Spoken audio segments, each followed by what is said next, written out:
Bonjour à tous, heureuse de vous retrouver dans ce deuxième volet consacré aux dons de guérison. Franck Alexandre va nous présenter les périmètres qui vont permettre l'exercice des dons au sein de l'Église. Écoutons-le attentivement. Bonjour et bienvenue dans Revivaliste. Je vous propose de poursuivre cette étude sur ce don spirituel, le don des guérisons. Je vous invite à prendre conscience de paramètres multiples.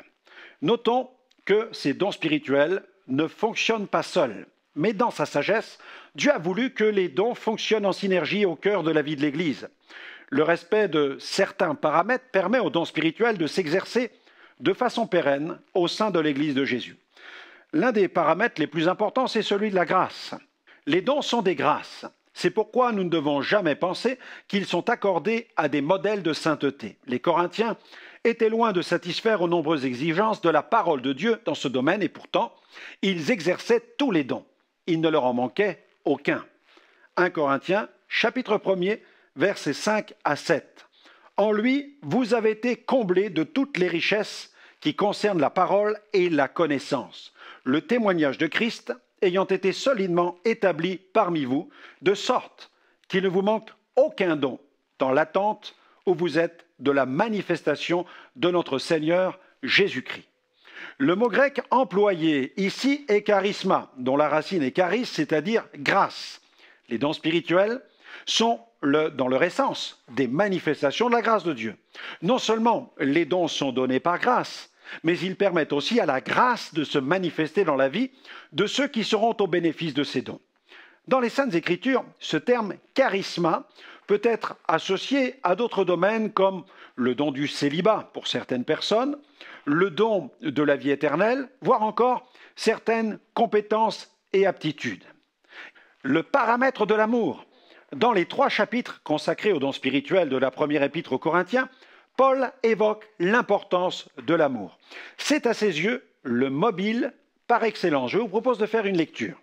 Dans 1 Corinthiens chapitre 13, 1 Corinthiens 13, versets 1 à 11. « Quand je parlerai les langues des hommes et des anges, si je n'ai pas l'amour, je suis du bronze qui résonne ou une cymbale qui retentit. Et quand j'aurai le don de prophétie, la science de tous les mystères et toute la connaissance, quand j'aurai même toute la foi, jusqu'à transporter les montagnes, si je n'ai pas l'amour, je ne suis rien. Et quand je distribuerai tous mes biens pour la nourriture des pauvres, quand je livrerai même mon corps pour être brûlé, si je n'ai pas l'amour, cela ne me sert de rien. L'amour est patient, l'amour est serviable, il n'est pas envieux. L'amour ne se vante pas, il ne s'enfle pas d'orgueil, il ne fait rien de malhonnête, il ne cherche pas son intérêt, il ne s'irrite pas, il ne médite pas le mal, il ne se réjouit pas de l'injustice, mais il se réjouit de la vérité. Il pardonne tout, il croit tout, il espère tout, il supporte tout. L'amour ne succombe jamais. Que ce soit les prophéties, elles seront abolies, les langues, elles cesseront, la connaissance, elle sera abolie. Car c'est partiellement que nous connaissons, c'est partiellement que nous prophétisons.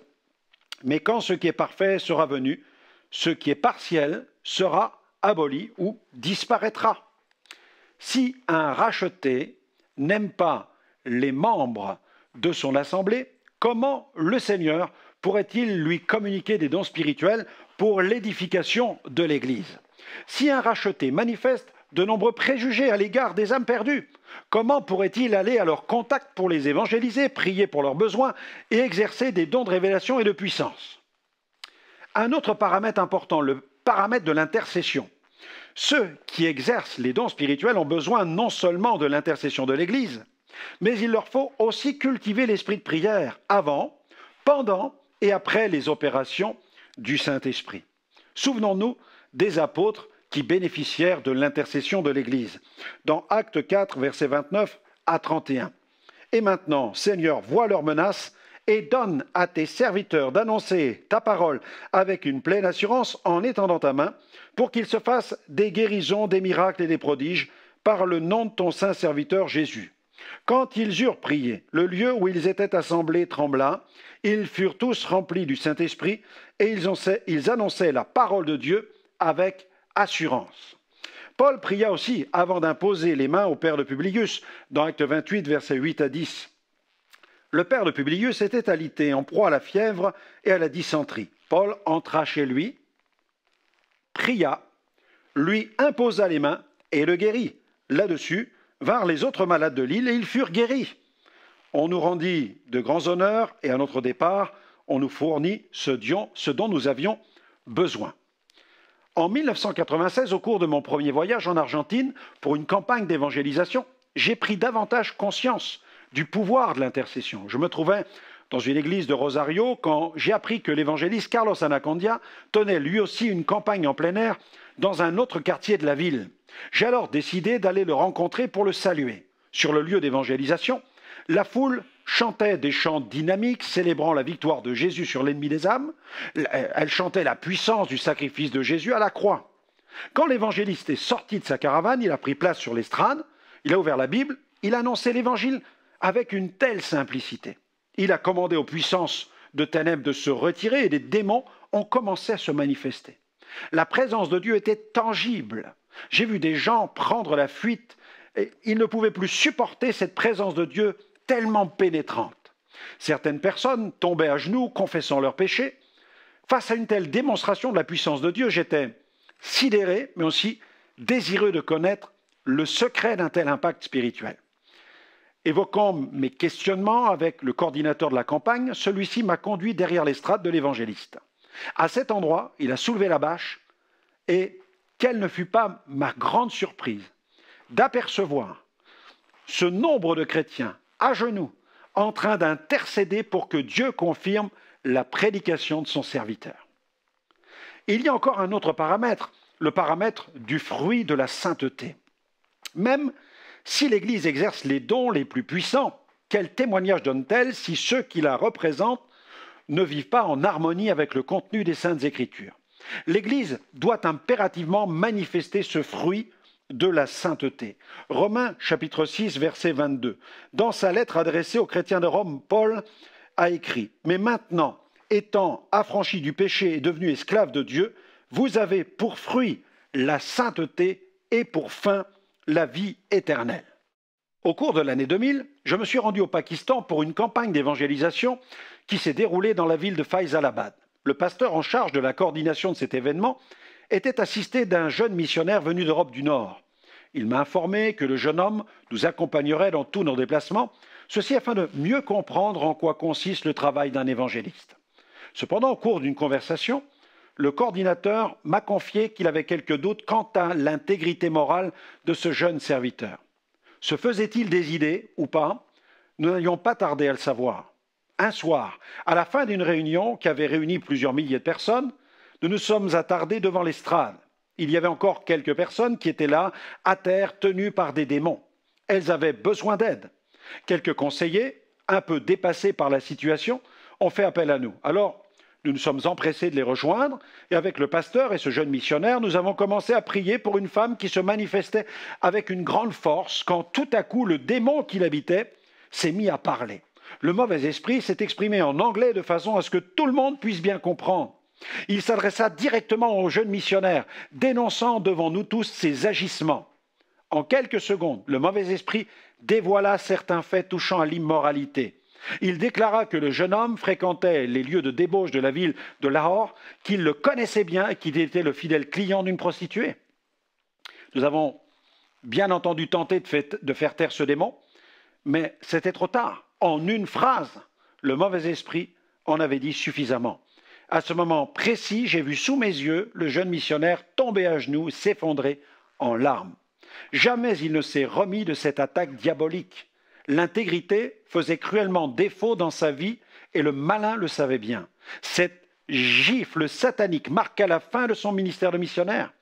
Quelques mois plus tard, j'appris que ce jeune homme avait décidé de résider au Pakistan, qu'il avait quitté les voies de Dieu, qu'il fumait des cigares et fréquentait le milieu des prostituées. Souvenons-nous de cet avertissement de Jésus, dans Matthieu 7, versets 19 à 23. « Tout arbre qui ne porte pas de bons fruits est coupé et jeté au feu. C'est donc à leurs fruits que vous les reconnaîtrez. Ceux qui me disent « Seigneur, Seigneur » n'entreront pas tous dans le royaume des cieux, mais celui-là seul qui fait la volonté de mon Père qui est dans les cieux. Plusieurs me diront ce jour-là « Seigneur, Seigneur, n'avons-nous pas prophétisé par ton nom? N'avons-nous pas chassé des démons par ton nom? N'avons-nous pas fait beaucoup de miracles par ton nom? Et je leur dirai ouvertement, je ne vous ai jamais connu, retirez-vous de moi, vous qui commettez l'iniquité. » Attention, Les dons spirituels qui produisent des guérisons et des miracles sont les effets de la grâce de Dieu.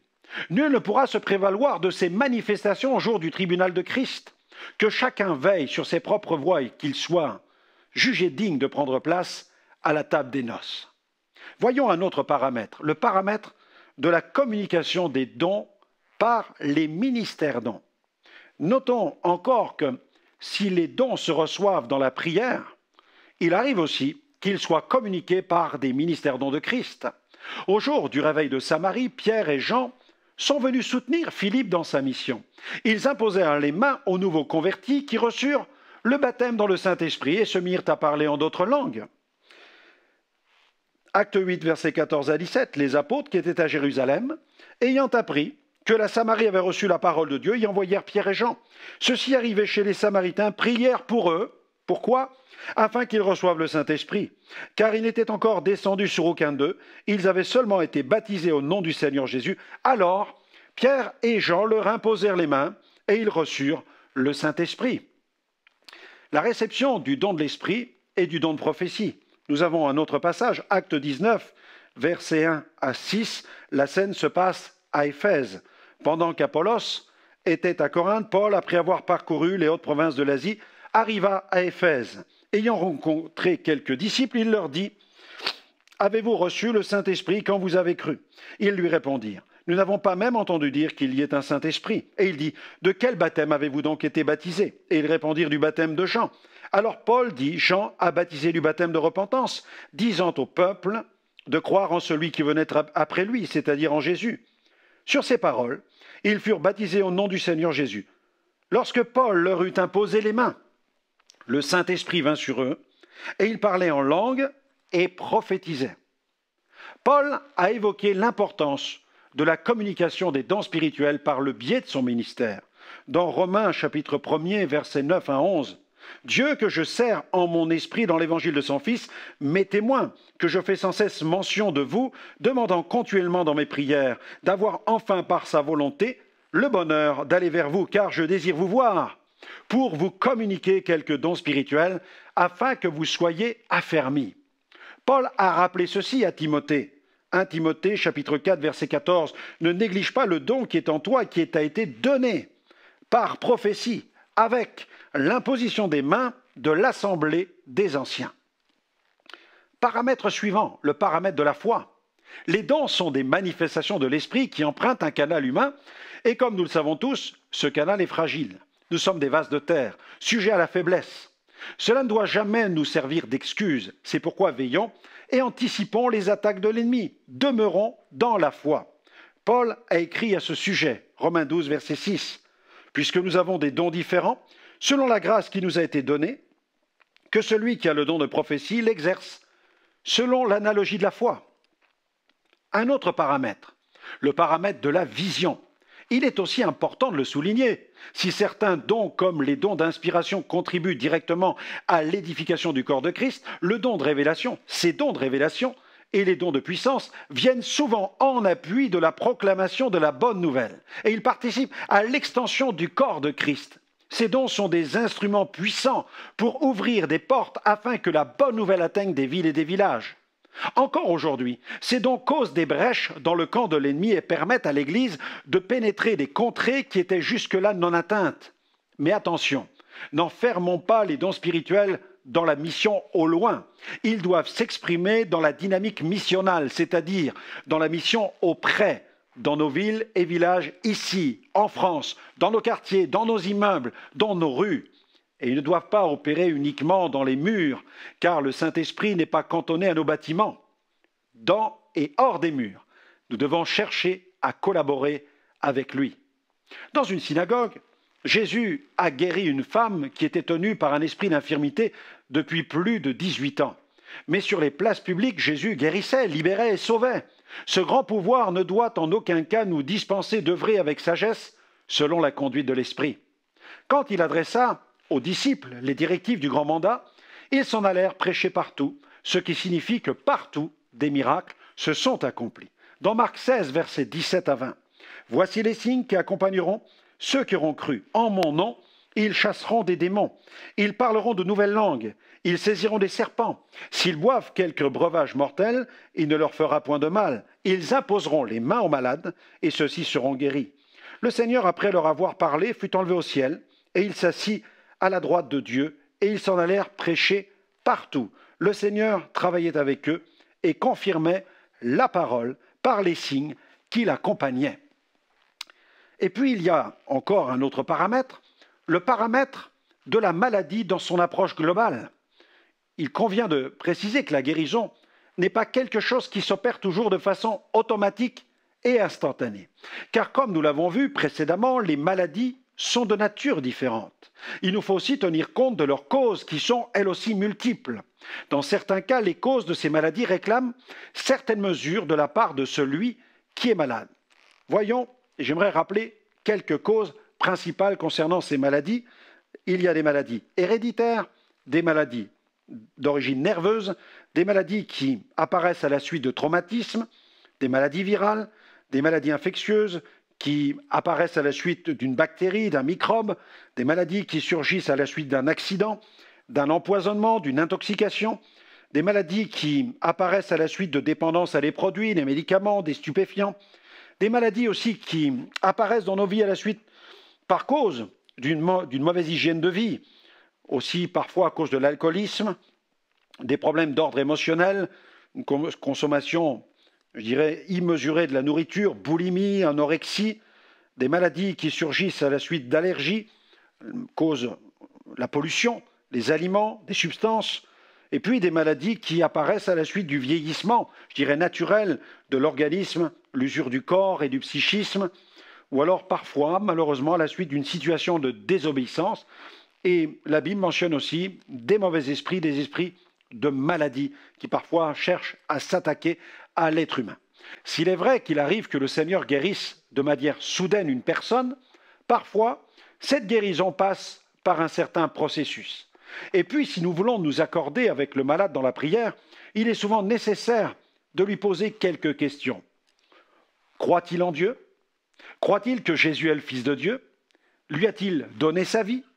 Quelle est la cause de la maladie? Croit-il que Jésus puisse guérir cette maladie? Croit-il que son état de santé puisse connaître un changement à la suite de cette action de prière? Voilà quelques questions que nous pouvons poser à une personne qui est malade. Il arrive aussi que Dieu permette certaines situations dans notre vie qui contribuent à l'accomplissement de son dessein. L'apôtre Paul ne portait-il pas une écharpe dans sa chair? N'a-t-il pas évoqué la fragilité de notre enveloppe corporelle à Milet? N'a-t-il pas été contraint de laisser un compagnon d'œuvre qui était éprouvé dans sa santé? Épaphrodite n'a-t-il pas été à 2 doigts de la mort? Et pourtant, le Seigneur a eu pitié de lui et il l'a relevé. Bien que les disciples de l'Église primitive évoluèrent dans une atmosphère de foi et de miracles, ils n'ont jamais cherché à esquiver la souffrance, la maladie et la persécution. Cette souffrance pour la cause de Christ était d'ailleurs perçue comme une grâce. Voyons un autre paramètre, le paramètre de la sagesse et du bon sens. Il y a aussi des maladies que nous pourrions éviter simplement en respectant certaines mesures d'hygiène ou en faisant preuve de sagesse et de bon sens. Le fait de prier pour des malades ne nous donne pas non plus le droit de demander à un malade de stopper le traitement prescrit par son médecin. Lorsque nous prions pour un malade et que celui-ci a le sentiment, voire la conviction d'être guéri, comme Jésus qui envoya les 10 lépreux se montrer au sacrificateur, envoyons-le chez le médecin afin que celui-ci établisse un nouveau diagnostic. Lui seul est habilité à dire si oui ou non la personne a retrouvé sa pleine santé. Un autre paramètre est celui de la souveraineté de Dieu. Dans les Écritures, les dons de guérison se manifestent aussi parfois sous des formes différentes. Parfois c'est une parole d'autorité, parfois la guérison vient à la suite de l'imposition des mains, ou encore des actes prodigieux comme dans le cas de l'ombre de Pierre et des linges qui avaient touché le corps de Paul. Même si ces phénomènes peuvent surprendre, ne perdons jamais de vue que le Seigneur est souverain et qu'il use de moyens qui visent à faire éclater sa gloire et produire la sidération parmi les populations qu'il désire atteindre. Par contre, notons bien que Pierre ou Paul n'ont pas prémédité de tels phénomènes. Ces œuvres furent produites par la puissance du Saint-Esprit. Le disciple de Jésus, quant à lui, doit simplement faire office de canal en acceptant de se mettre à sa disposition dans le but de faire éclater la gloire du Père. Ce pouvoir s'exerce dans un cadre divin. Les dons étant activés par le Saint-Esprit, ils s'expriment exclusivement dans le cadre du dessein divin et de la mission divine. Donald G. a déclaré ceci: « Nous voulons seulement corriger l'idée selon laquelle la manifestation des dons de guérison comporterait un pouvoir illimité et absolu pour délivrer de toute maladie. » Catherine Kuhlman a écrit: « Ne m'appelez pas guérisseuse, je n'ai pas cette puissance, je n'ai pas cette vertu, je n'ai jamais guéri personne, c'est tellement plus simple. C'est Dieu, c'est lui la plus grande puissance de l'univers. Bien que je croie à la puissance surnaturelle divine, je ne suis pas immunisé contre la maladie. » A.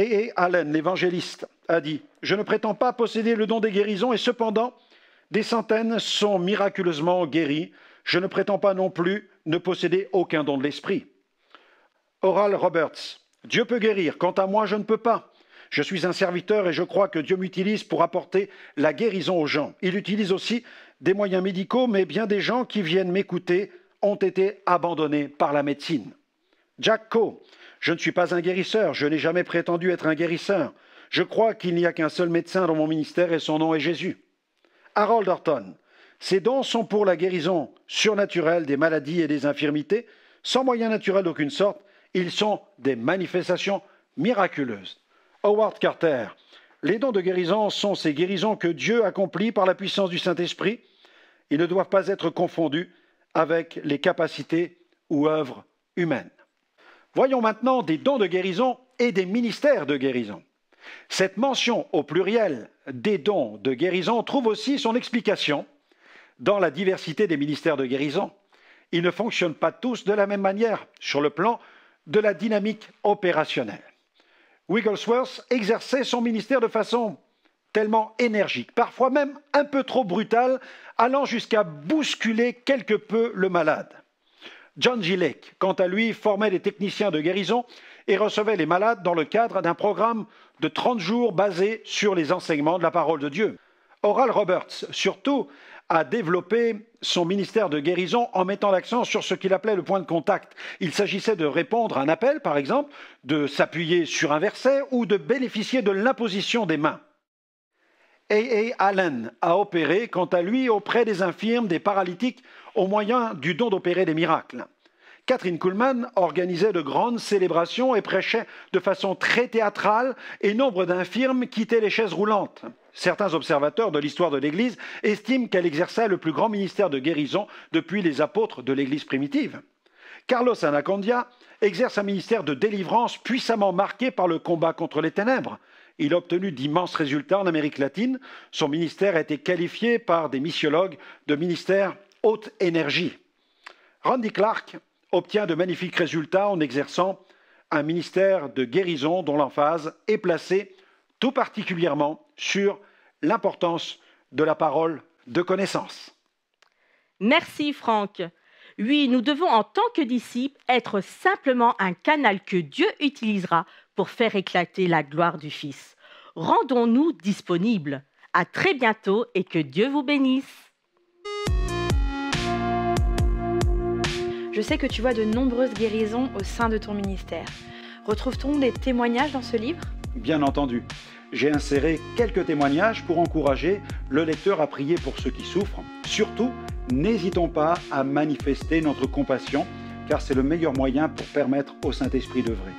Alors, y a-t-il plusieurs façons de guérir les malades?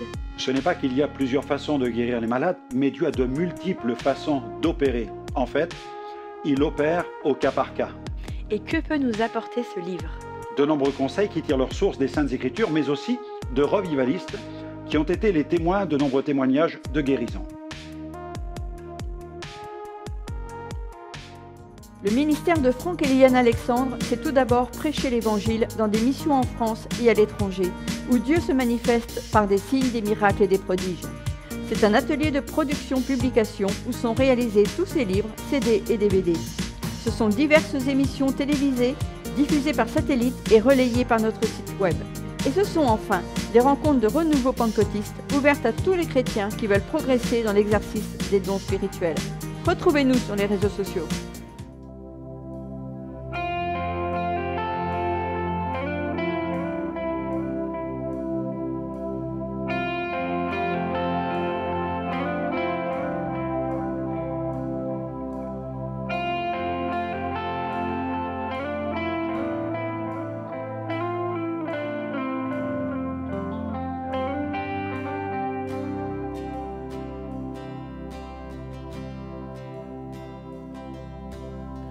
Je ne méritais pas ton cœur, ta vie, tes larmes et ta douleur. Jésus, je ne méritais pas ce bonheur offert pour moi à la croix.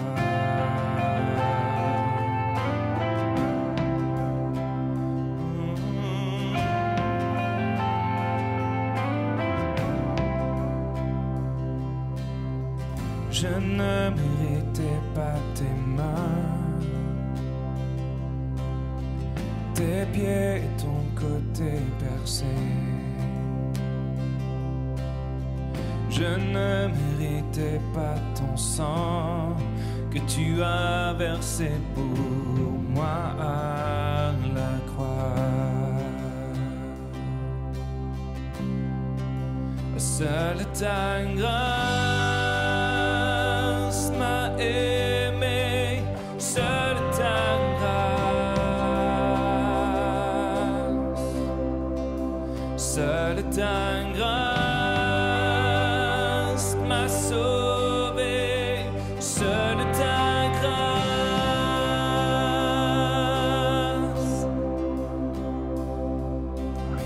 Je ne méritais pas ton cœur,